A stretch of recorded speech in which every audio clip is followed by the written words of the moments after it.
আল আকাবির যারা নেককার ওদের জন্য ওদের সাথে বরকত আছে, তোমাদের বরকত। কথা বুঝতেছেন কিনা? যারা নেককার জমিনের ভিতরে, যারা আল্লাহওয়ালা, যারা আলেম, যারা হকপন্থী আলেম, ওদের মজমাটা তোমাদের জন্য বরকত। আশরাফ আলী থানভী রহমতুল্লাহি আলাইহি রহমতের 1 নম্বর ব্যাখ্যা করছিলাম, মনে আছে কিনা আপনাদের? কি বলছিলাম বলেন তো? চারটা রহমতের 4 ব্যাখ্যার 1 নম্বর বলছিলাম কি? একজনও মনে রাখে নাই। আল্লাহকে পাওয়া যায়, বলেন কি? এই যে কত মাজারের কথা বলে বলে আপনাদের বুঝাইলাম, তাও বুঝলেন না। রহমতের 1 নম্বর ব্যাখ্যা হলো তৌফিকে তাআত, আল্লাহকে পাওয়ার জন্য রাস্তা পাওয়া যায়। রহমতের 1 নম্বর ব্যাখ্যা কি বলেন? জোরে বলেন। 2 নম্বর মনে থাকবে তো? কিসের ব্যাখ্যা বলেন না একটু ভাই, আরে বলেন না একটু, হা হু করেন। রহমতের ব্যাখ্যা কিসের ব্যাখ্যা? রহমতের 2 নম্বর ব্যাখ্যা হলো ফিরাখিয়ে মাঈশাত, আল্লাহ কামায় রুজি সম্পদের ভিতরে বরকত দান করে দেন। বলেন রহমতের 2 নম্বর ব্যাখ্যা কি? কামাই রুজি সম্পদের ভিতরে বরকত দান করেন কে? আল্লাহ। এবার তাহলে হাদিস মিলান, আল বারাকাতু মা আকাবিরকুম, তোমাদের ভিতরে যারা নেককার ওদের মজমার ভিতরে বসলে আল্লাহ তোমাদের জিন্দেগির বরকত দান করেন। রহমতের ব্যাখ্যা হলো ওঠা 2 নম্বর ব্যাখ্যা, আল্লাহ সম্পদের ভিতরে বরকত দান করে দেয়। এরে ভাই, নেককার চেন, নেককার জমিনের ভিতরে নেককার, ওরা মালিকের কাছে এত দামি। জমিনের ভিতরে যারা নেক বান্দা আল্লাহর, ওরা আল্লাহ পাকের কাছে বরের মতো বর। সুবহানাল্লাহ, জোরে কোন। এখন বলেন তো দেখি, বিয়ের মজলিসে বর কয়জন থাকে বলেন না? আর যাত্রী কত থাকে? 500। যাত্রী থাকে 1000, 500 ধরেন, 500 বর যাত্রী, বর সাথে আছে। যাত্রী যেগুলা নিছে সব রিক্সাওয়ালা, লুলা, কানা, বোবা, টেরা, হাত খোলা, হাত নাই, পা নাই, শুধু একটা শরীরের গোশত আছে।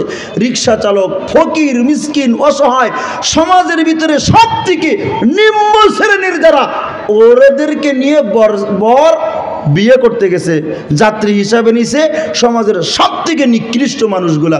বলেন তো দেখি, বর যদি ওদের কাছে থাকে, মেয়ের বাবা বরের সম্মানার্থে এই সমাজের নিম্ন শ্রেণীর মানুষদের শরবত দিবে না?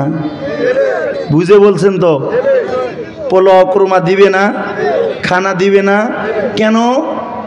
ওই বরের চেহারার দিকে তাকায়া, বর আছে যে, বরের দিকে তাকায়া বর যাত্রী যায় আসুক না কেন, মেয়ের বাবা মাঝে মাঝে ঘরে টেবিলে টেবিলে ঘরে আর কয়, এই গোশত এটা পরিবর্তন করে আইনা দে। কথা বলেন না? বলে না? বলে না কেন? আমার জামার সম্মানার্থী। তে দুনিয়ার ভিতরে যারা নেক বান্দা আল্লাহর, ওরা মালিক আল্লাহর কাছে ওরা বরের মতো।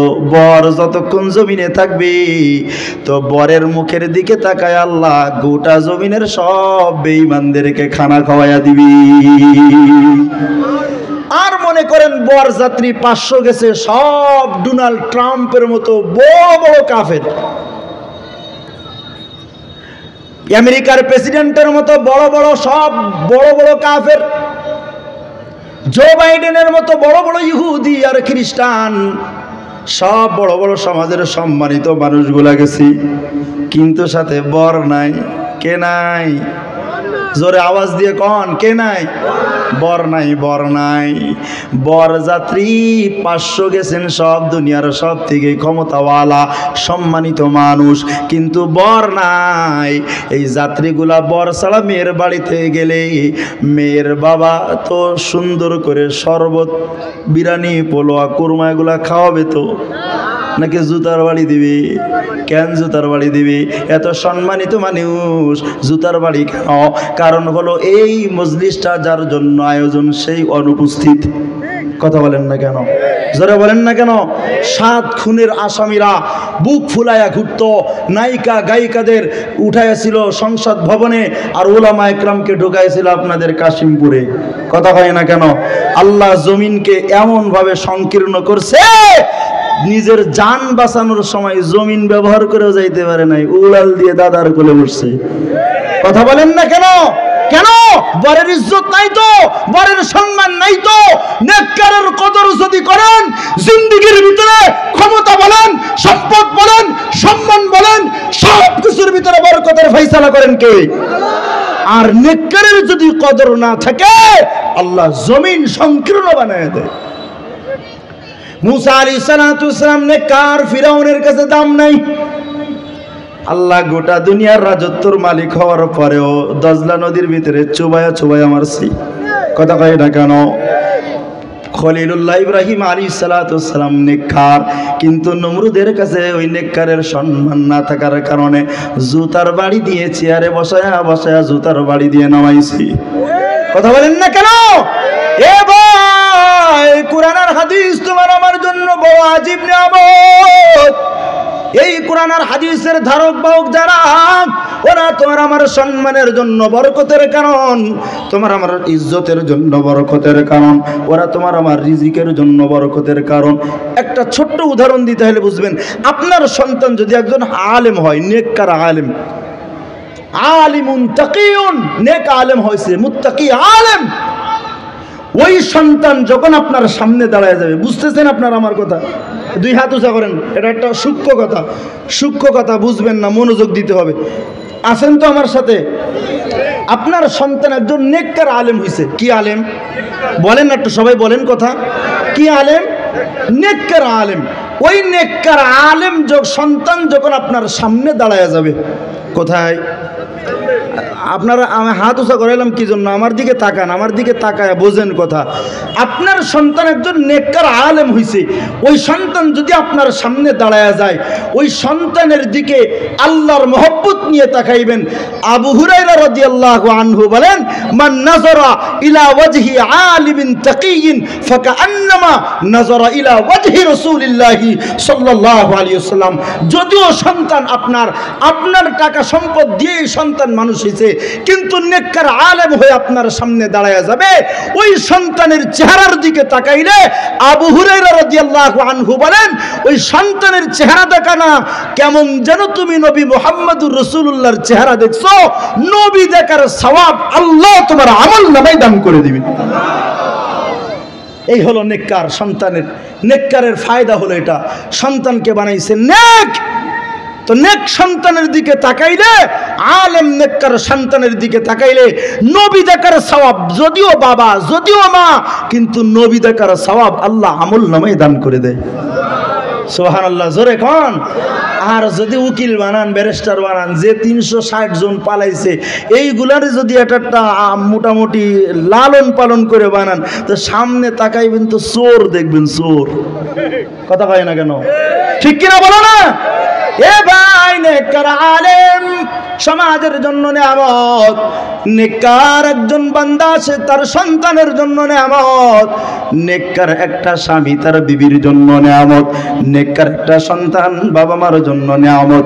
নেককার একটা মানুষ সমাজের জন্য নিয়ামত। ওরে ভাই, নেককারদেরকে কদরদানি করো, যারা নেক বান্দা ওদেরকে সম্মান আর ইজ্জত করো। তাকাও রে ভাই, নেককার বড় দামি সম্পদ, বড় দামি সম্পদ। নেককার আল্লাহওয়ালা আলেম, ওদের মজমার ভিতরে বসো, বারবার যাও, বারবার যাও, আর গিয়ে শুধু মুসাফা করবে। এভাবে হুজুর হাত দেন, এভাবে মুসাফা করবেন আর বলবেন, হুজুর আমার নাম আব্দুল্লাহ, আমার জন্য একটু দোয়া করেন। শুধু এতটুকু কথা বলতে পারবেন। কথা কয় না? মাঝে মাঝে গিয়ে হুজুরদের কাছে এভাবে শুধু একটু হাত মিলায়া দোয়া নিতে পারবেন তো ইনশাআল্লাহ। কি ফায়দা? ফায়দা হলো রাসূল বলেন, ইসফাউ ইয়াউমাল কিয়ামাত। এদিকে তাকান, আল আম্বিয়া সুম্মাল উলামা সুম্মাশ শুহাদা। নবীরা কিয়ামতের ময়দানে উম্মতের জন্য শাফায়াত করবে, কবুল। শাফায়াত কি হবে? বোঝেন নাই মনে হয় কথা। নবী তার উম্মতের জন্য দোয়া করলে আল্লাহ কবুল করবেন। 2 নাম্বার শাফায়াত করবে আলেমের দল। 3 নাম্বার শহীদগণ। রাসূল বলেন, এই 3 শ্রেণীর মানুষ আখিরাতের ময়দানে শাফায়াত করবে আল্লাহর কাছে। কয় শ্রেণীর মানুষ? জোরে বলেন।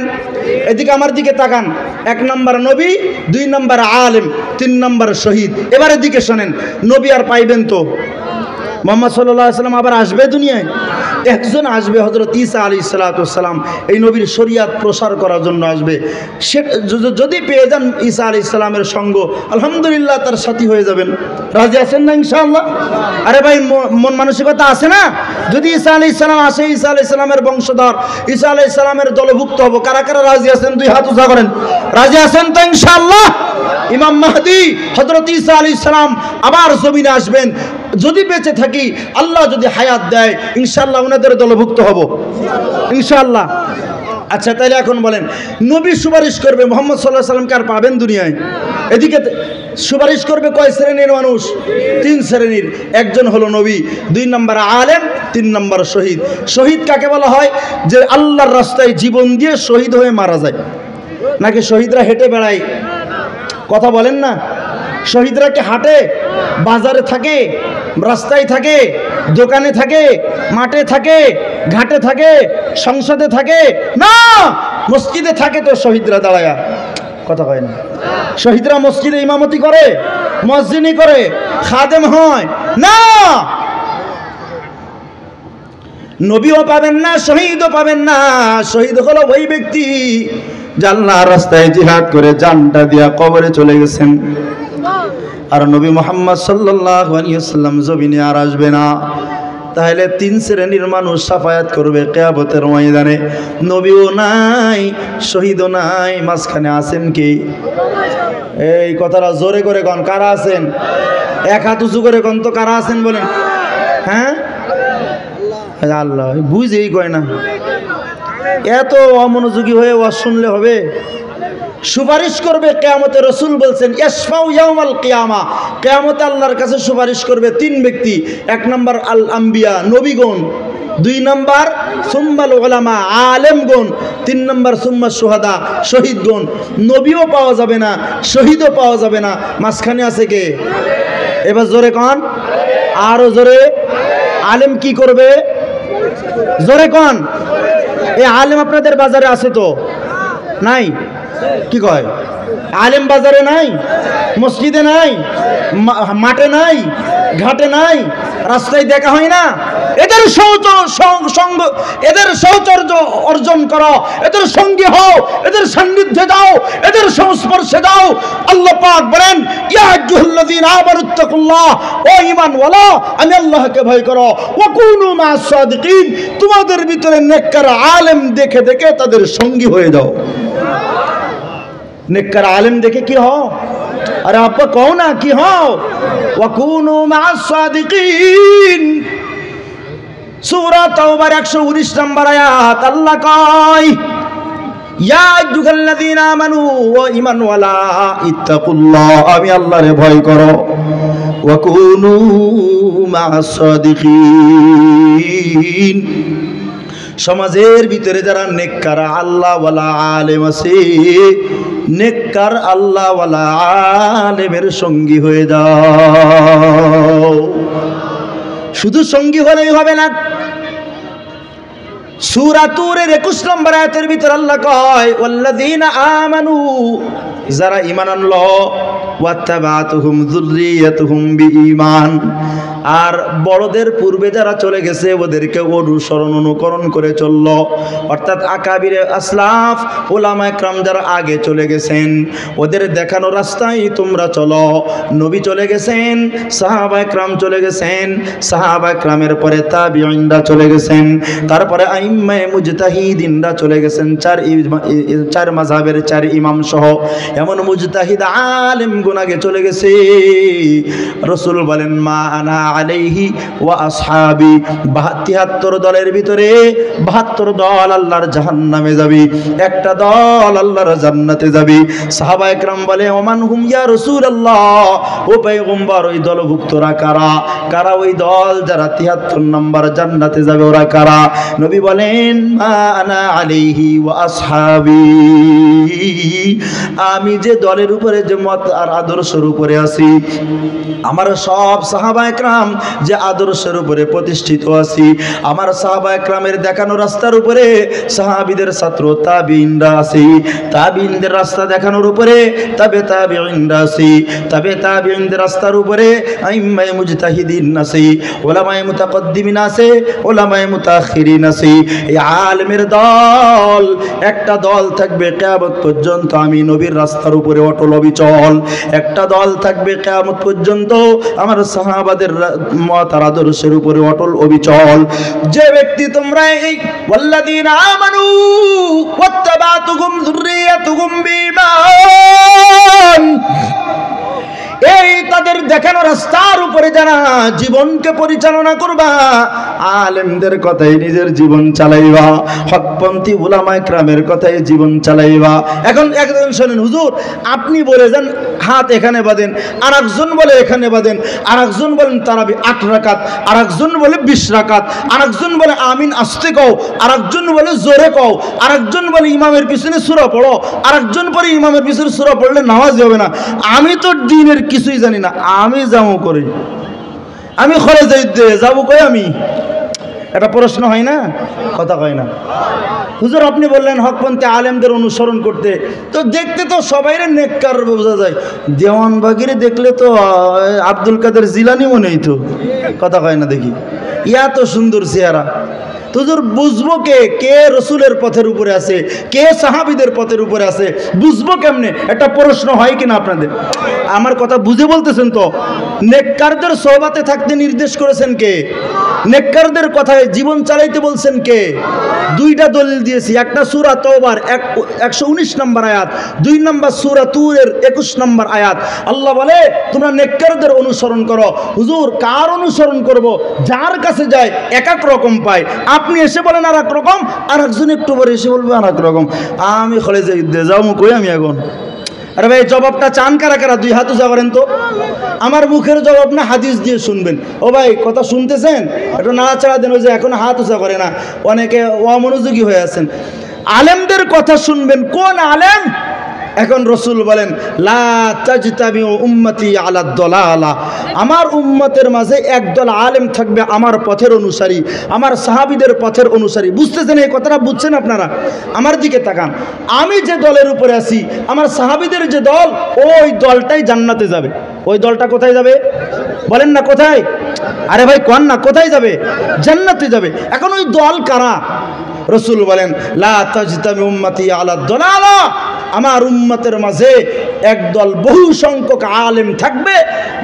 এই কথাটা মনোযোগ না দিলে, একদম মাথা চৌকান্না না রেখে শুনলে আপনারা কথাটার জবাব দিতে পারবেন না। এবার বলেন, রসুল বলেন আমার উম্মতের মাঝে একদল হকপন্থী আলেম থাকবে যারা ভুলের উপরে একমত হবে না। কিসের উপরে? সবাই কোন? ভুলের উপরে একমত। আচ্ছা এখন বলেন, রসুল বলছেন লা তাজতামি উম্মতি আলা দালালা, আমার উম্মতের আলেমগণ ভুলের উপরে একমত হবে না। কিসের উপরে? আচ্ছা এখন 100 জন আলেম, কয়জন? জোরে কোন? 100 জনের ভিতরে 90 জন একরকম আমল করে।